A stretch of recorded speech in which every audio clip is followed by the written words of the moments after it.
Alrighty, I'm gonna go over a couple things.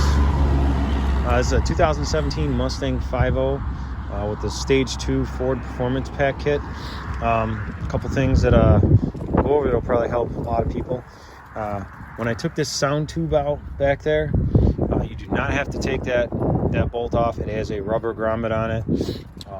If you take off the clip, there's a clip here, there's a clip right here, which I still haven't taken off. Then there's a clip back there. Once you take those off, if you just twist it and keep twisting it and turning it and pulling it, it will just come out. It even says in the manual that just pull it out. So you're not going to break anything. Oh, another thing, the mass air right here, you do have to pull back some of this for it to reach to this. I didn't know that wasn't in the instructions, but it's nice to know to pull back some of this sheathing, so it was there. And another thing, you do have to clearance this, which I use like a air Dremel to do that.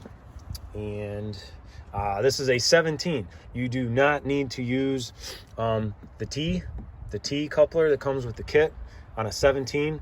They must change something. You do not need to use it. I did not. You just use this, which comes with the kit, and then you plug this right into here. So I hope that helps a lot of people out there. This kit is worth it. It gives you great throttle response. So any questions, comment below.